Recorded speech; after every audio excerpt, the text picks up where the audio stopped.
उस भुजंग को जिसके पास गरल हो, उसको क्या जो दंत ही विषहीन विनित सरल हो। 3 दिवस तक पंथ मांगते रघुपति सिंधु किनारे, बैठे पढ़ते रहे छंद अनुनय के प्यारे प्यारे। आजकल मनुष्य का स्वभाव ऐसा हो गया है, उनका प्रकृति ऐसा हो गया है, जिनको समझना बहुत मुश्किल है, बहुत मुश्किल हो गया है। अगर कोई आपको बार बार परेशान करता है, बार बार आपके काम में हस्तक्षेप करता है, अगर आप उसको पीट देते हैं या कुछ कह देते हैं भला बुरा, तो व्यक्ति आपको यह समझने लगता है कि जो फला आदमी है, जो हमको बोल रहा है, वो बहुत गलत इंसान है। और जब आप उसको छोड़ दीजिएगा, जब उसको आप क्षमा कर दीजिएगा, तो आपका कोई वैल्यू ही नहीं समझेगा। वो समझेगा कि आप कमज़ोर हैं। भले ही आप कमज़ोर हो या नहीं हो, लेकिन आप अगर वो आपसे बार बार गलती करता है, आप उसको क्षमा कर देते हैं, तो व्यक्ति आपको कमज़ोर समझने लगेगा। अगर गलती का जवाब देते हैं तो आपको श्रेष्ठ समझता है। कहने का मतलब वो यह कहने लगता है कि आप बहुत बुरे हैं, आप बहुत खराब हैं। ठीक है, इसी वक्तव्य पर ये जो हम बात बोल रहे हैं, इसी पर रामधारी सिंह दिनकर ने एक कविता का निर्माण किया था क्षमा और दया के ऊपर। जो आजकल के मनुष्य का जो जैसा स्वभाव है, जैसी प्रकृति है, उसके हिसाब से रामधारी सिंह दिनकर ने इस पंक्ति को लिखा था। पंक्ति कुछ इस प्रकार है। देखिए, ये जो पंक्ति है, ये महाभारत का जो कंसेप्ट है, महाभारत में जो कुछ हुआ उसके बारे में भी थोड़ा सा अंश खींचती है, और रामायण जो राम के किरदार में पूरे ब्रह्मांड में आजकल छाया हुआ है, उसमें से भी थोड़ा उद्धृत की गई है। पंक्ति कुछ इस प्रकार है। क्षमा दया तप त्याग मनोबल सबका लिया सहारा, पर नर व्याघ्र सुयोधन तुमसे कहो कहाँ कब हारा। क्षमाशील हो रिपु समक्ष तुम हुए विनित जितना ही, दुष्ट कौरवों ने तुमको कायर समझा उतना ही। क्षमा शोभती उस भुजंग को जिसके पास गरल हो, उसको क्या जो दंत ही विषहीन विनित सरल हो। 3 दिवस तक पंथ मांगते रघुपति सिंधु किनारे, बैठे पढ़ते रहे छंद अनुनय के प्यारे प्यारे। उत्तर में जब एक नाद भी उठा नहीं सागर से, उठी अधिक धधक पौरुष की आग राम के सर से। सिंधु दे धर त्राही त्राही करता गिरा शरण में, चरण पूज दस्ता ग्रहण की बंधा मूड बंधन में। सच पूछो तो सर में ही बसती है दीप्ति विनय की, सच पूछो तो सर में ही बसती है दीप्ति विनय की। संधि वचन संपूज्य उसी का जिसमें शक्ति विजय की। सहनशीलता क्षमा दया को तभी पूजता जग है, बल का दर्प चमकता उसके पीछे जब जगमग है, पीछे जब जगमग है। ये जो कहानी था रामधारी सिंह दिनकर के द्वारा लिखा हुआ कविता है। इस कविता के माध्यम से रामधारी सिंह दिनकर ने बहुत बड़ी बात कहने का प्रयास किया है।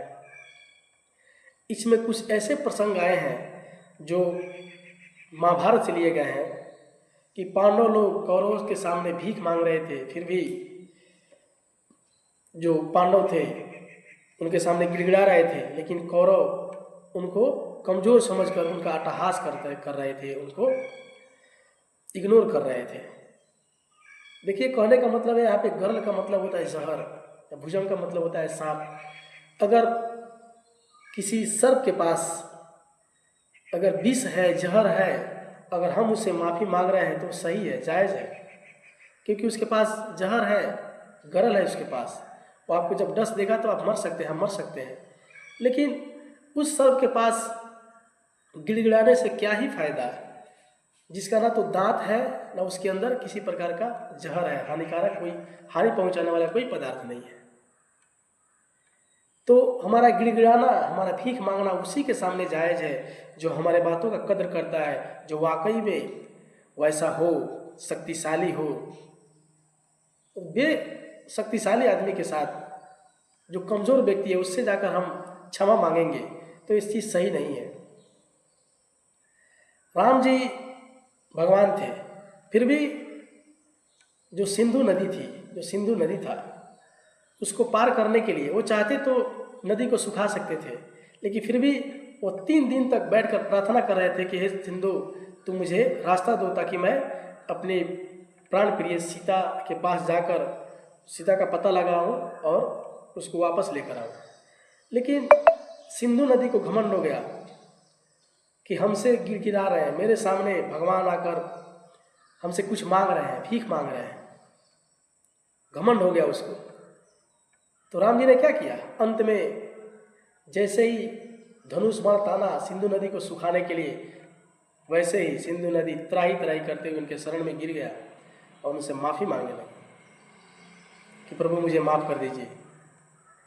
तो देखिए, कहने का मतलब है कि हरदम हमें किसी को क्षमा नहीं करना चाहिए। बार बार अगर कोई गलती करता है, बार बार आप क्षमा करते हैं तो चीज़ सही नहीं है। उसको एक ऐसा हिदायत देना चाहिए जिससे वह एक बार में ही समझ जाए। राम जी भगवान थे, फिर भी सिंधु नदी के पास जाकर गिड़गिड़ा रहे हैं कि आप मुझे रास्ता दे दो।